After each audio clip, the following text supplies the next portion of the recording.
Uh, with, with the permission of the chairman, good morning, Madam Chairman and honorable members of the Senate. I'll try to go very briefly through the rail sector before the Secretary caps the whole presentation. So I'd just like to walk the... Gerald, can you go to the map? The map.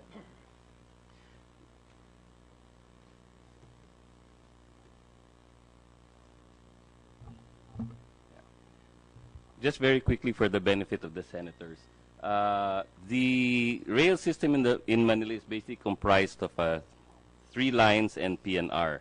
So we have line 1, which is the yellow line, line 2, which is the violet line along Aurora Boulevard.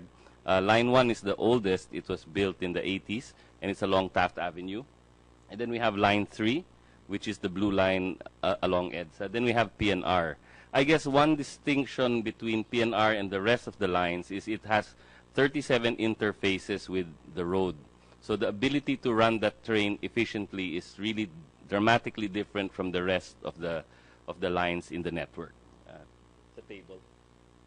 Again, just to sum it up, line 1 is 21 kilometers today. This will be extended under the PPP concession. Line 2 is 14 kilometers, and there's an ongoing 4-kilometer extension in the east. MRT 3 is 16 kilometers. And on the third column, we see the volume of ridership, and basically line 1 and line 3 carry the bulk of the ridership of the whole network. Line 2 is not fully utilized. The occupancy is not that high. And then, of course, PNR, because of its interface with the road and slow operations and limited trains, has a much lower ridership of 65,000 per day. Now, the fourth column basically says what is the capacity of the system, and the fifth column is telling. The fifth column basically shows the state of affairs of our network. Line 1, only 62% of the system is actually in operations. The rest of the trains and wagons are in the depot, non-operational. Line 2, which is the newest of them all, 56% of the trains are operational. And MRT 3, 71% of the trains are operational. And then for PNR, only 46. Again, PNR, there are many legacy assets. And I guess the final column, the last column, indicates the reliability of the system. And as you can see, line 3, as the Secretary pointed out, has repeated train stoppages and problems, followed by line 1. And then line 2 is relatively new. PNR is a little misleading because it's 3 out of very few trips. I think line PNR can only run about 1/10 of the total trips of the other lines because it's a very slow train. Now, very quickly, I'll go to the matters which the Senator mentioned about policy issues. I think in the rail sector, the real problem that I'd like to highlight for the benefit of the senators is that we have a very serious supply chain problem in the rail sector. And it's manifested in how many trains are actually running. Because if you think of it, we have very innovative and ingenious engineers. But no matter what a Filipino engineer does, if he doesn't have the spare parts to keep these trains running and keep them running safe, then he is highly constrained. So spare parts is something that's true across all lines. The problem that exacerbates this is if you look at the Philippine market, we're a very small rail market, and there are very few international manufacturers. I think you have the big 5, Alstom, Bombardier, and a few others, Siemens and a few others. And therefore, when you look at our priority in the rail procurement business, we're very low. A case in point is when we went to market a couple of months ago, I think in February, to acquire 120 trains from Japanese manufacturers, nobody showed up to our bidding. The reason being, all these companies are involved in contracts of 3,000 trains, 4,000 trains, and we were ordering 120 wagons. So you can imagine, given their limited production capacity, we fell low in the priority, and we had a failed bid. Again, and I think the most difficult part is many of these trains are manufactured by what we call in the industry OEMs, or original equipment manufacturers. Think of it as a Toyota, either by a Toyota, a Honda, or a Mitsubishi. The difference between a train and a car is the car, there's basically thousands, hundreds of thousands of cars in manufacturing, and the spare parts are in inventory. In trains, because it's a very limited amount, very few stock spare parts that are unique and proprietary are kept in inventory. So we have to really develop a long-term supply chain relationship with these manufacturers. Here comes the issue which I think the senators, we'd like to call the attention of the senators to. Under our current procurement rules, we are constrained by short-term procurement, annual budgets, and at the same time, if we buy in bulk, let's say a train basically has to be overhauled in 15 years. So you have to keep the supply chain alive for around 15 years.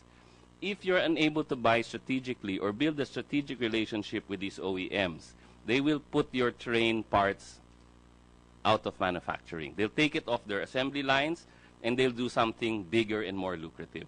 And that's why it's part of the problem really is we have to have the power to be able to buy and rebuild our warehouses and restock our warehouses. Many of our warehouses today are basically empty. And that's why when a train goes down, in other countries, when a train goes down, you pull it out of the line, you replace the part and put it back in the line. In our system, if something goes down, you pull it out of the line and it stays out of the line until you're able to procure parts. And because we haven't maintained this supply chain relationship, that's where the problem lies.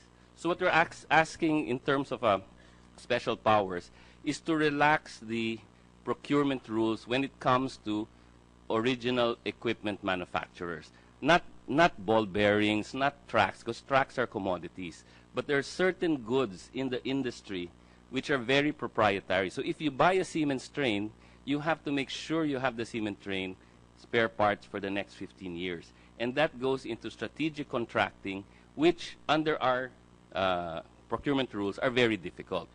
That's why, as much as we plan to rebuild the system in 2 years, I think the strategic system, the strategic solution really is to get PPP partners who could then have more leeway in terms of establishing long-term relationship with suppliers. So there's a short-term solution under the special powers and a long-term solution to really solve the strategic problem of the rail industry, which is not unique to the Philippines. It's just exacerbated in the Philippines.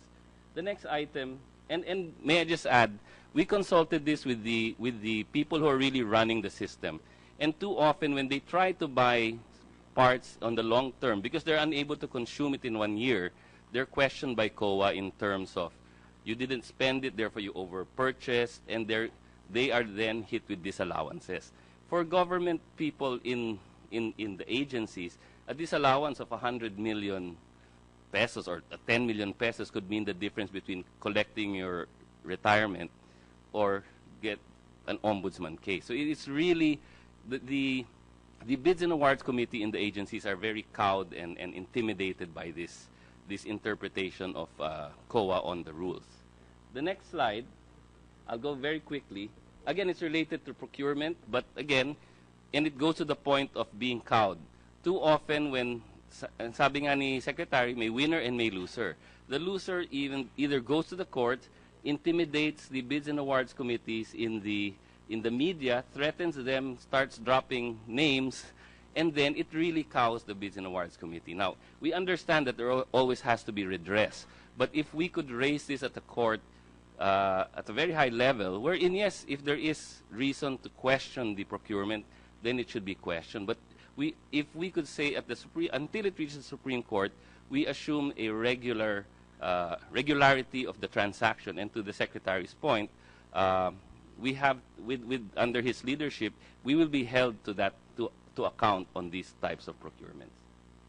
So I think this is the second point, again, procurement related. And finally, just one last point, right of way. As we build the network, to the Senator's point about building a network, we have to buy depots and stations strategically.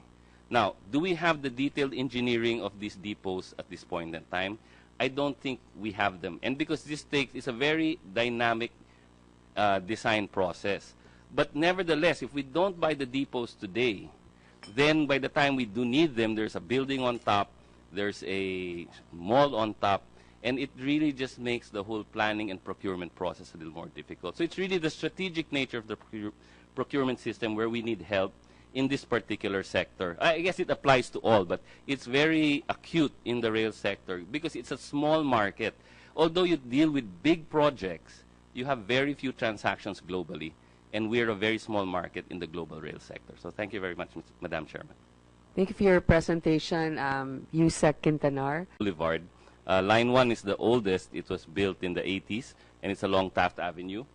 And then we have Line 3, which is the blue line along EDSA. Then we have PNR. I guess one distinction between PNR and the rest of the lines is it has 37 interfaces with the road. So the ability to run that train efficiently is really dramatically different from the rest of the lines in the network. The table. Again, just to sum it up, Line 1 is 21 kilometers today. This will be extended under the PPP concession. Line 2 is 14 kilometers, and there's an ongoing 4-kilometer extension in the east. MRT 3 is 16 kilometers. And on the third column, we see the volume of ridership, and basically Line 1 and Line 3 carry the bulk of the ridership of the whole network. Line 2 is not fully utilized. The occupancy is not that high. And then, of course, PNR, because of its interface with the road and slow operations and limited trains.